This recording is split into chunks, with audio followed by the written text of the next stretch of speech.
my help. Hello, hello, hello, hello, and it is Friday, and as usual, here goes your Friday video. Now, the women conference was well, it went well, everything was great. Glory be to God. Not only that, I hope you had the opportunity to watch the women conference, and for those of you who have not watched it, we have posted right here on They Love Simone. Next, I hope you guys check out our post-conference interview with me and Chantalie. Now, I want to talk about my favorite guy in the Bible. Well, one of my favorite guys, and that's Peter. Now, Peter, what's going on with Peter? Because Peter always seemed to be in trouble, right? Guilty! I've always seemed to be in trouble. As soon as somebody called my name, I'm like, oh gosh, what did I do now? Now, I think, I could see with Peter. Because like, oh my goodness, what did Peter do now? What did he do now? Peter is always doing something. So let's get into it. Now, in Matthew 16, 22 and 23, Peter took him aside and began to rebuke him. Peter took somebody to the side and start rebuking that somebody. Guess who that somebody is? Yes, girl, Jesus. Can you believe it? Peter go be rebuking the same man he told last week that he is the Son of God. He turned around and rebuked him. Now, let's see why. Never, Lord, he said. This shall never happen to you. Jesus turned and said to Peter, get behind me, Satan. You are a stumbling block to me. You do not have in mind the concern of God, but merely human concern. Ooh, those are some harsh words, aren't they? All right, so let me just fix this, because somebody out there going to be watching this and say, oh my gosh, Jesus really said that to Peter? He did. But, it sounds harsh, I know. And how many times you felt as though you've been treated unfairly? Or, you were trying to give somebody some good advice and they just shut you down. What do? What do you really do? Now, again, Peter said what he said in, I guess he said it with probably no conviction, that Jesus was going to respond in that way. And then again, maybe you're looking at it and saying, oh, this Jesus person is so mean. But no, remember, Jesus came to die for your sin, for my sin, to reconcile us to God. And because of that, Jesus' purpose really was on earth to die. Imagine he came for God, John 3:16, for God so loved the world that he gave his only begotten Son, that whosoever believe in him should not perish, but have everlasting life. See, Jesus came to die. Imagine if your one purpose was to come on this earth to die for people. You probably wouldn't even want to be on earth, would you? Seriously, that was your destiny. But that was Jesus' destiny. And that's why he told Peter, you know what? Peter, you're not good. Get behind me. All he was saying is, as it says, you do not have in mind the concerns of God. Because the concern of God is to close that gap, close that bridge that separate him and man. That's what God wanted to do. That was God's concern, to reconcile, to close that gap so that we could come to him again. That was God's concern. So he said, but merely human concern. He saw Jesus, imagine, that's his homeboy. And now his homeboy go turn around and say, I'm going to die in Jerusalem. And 3 days after, I'm going to be resurrected. To him, something was wrong with Jesus. Now, imagine, last week we learned that, Peter was like right on point last week. He's right on point. He has everything intact, right? Now, look at it.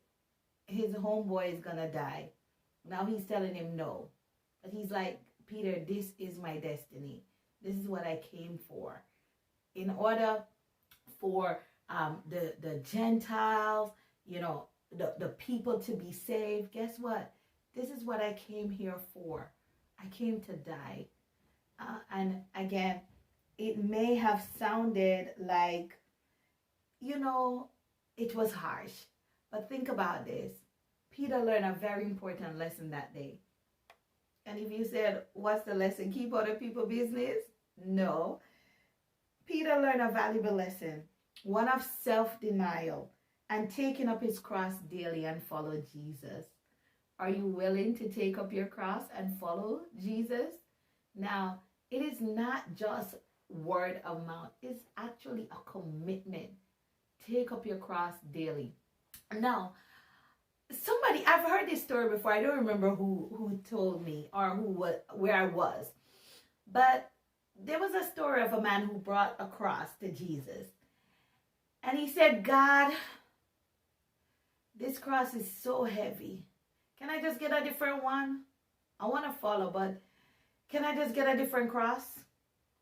So God took him to a room. He opens the door and he said, pick a cross. He looks, there is some big cross, so tall. There is some huge one, some skinny one, some fat one. He looking and he said, oh, God, I don't know. And he saw a little, one in the corner that he looked like he could manage. He said, you know what, God, let me get that one in the corner. I think that cross can be for me. I think I could manage that one. I can bear that one. I can carry that one. You see my whole facial reaction change, right? God looked at him and he said, but that's the same cross you brought back. The same one that you said was heavy. The same cross he complained that was too heavy. That's the same cross he wanted. Guys, God don't give you more than you can bear. He really doesn't. And I know sometimes you're in, some position where you just feel like you're not going to make it. You're not going to make it. That's when you have to I don't want to really use the word kill your flesh, but you really do. Jesus had to tell him, but merely human concerns. If you do the natural, guess what? God is going to do the supernatural. But it's going to take you to spend some time in prayer. It's going to take you to fast. It's going to be you to basically, tell your body, put your body on a control, subjection. It's you. It's you. Pick up your cross. Some days you probably don't feel like praying, right? But if you're not praying, then guess what? Your flesh is taking over. Do you want your flesh to take over? I don't believe so. In this season, I'm trying to be very, very, very obedient to God, obedient to his word, obedient to, his instruction for my life, asking him more, God, what will you have me to do? God, what will you have me to do today? Testimony. I was, one morning we were going to church one Sunday morning, and every time the rain fall, the rain would come inside the car. Yes, I said it. So it's just like, somebody have a zinc roof or somebody has a leaky roof. The rain will come. And I know some people probably like, did she really say that? Yes, I did. So the rain came in the car and the rain was wetting me up. I could use the umbrella in my car when it rains. And guess what? It doesn't bother me any. All right? And when the rain fall, it knock out everything on you can't see the speedometer. You can't see nothing. The radio, everything gets shut off. It short out everything. And I was getting ready to go to church, and obviously the radio wouldn't come on, nothing. And my daughter said, Mom, the radio is not coming on. I said, I know. I said, you know what? I said, God, if it is your will, you for me to get a new car, you'll provide the finances for me to get a new car. I said, if it's not your will, the radio will start working. Just like that, the radio came on. No joke. I can laugh about it now. But the radio came on. I turn around, I look at my daughter in the passenger seat, and I say, see, it's not God's will. But we'll talk about that next time. Talking about the will of God and how do you really live in the will of God. You know, as usual, don't forget to smash that like button. Click subscribe.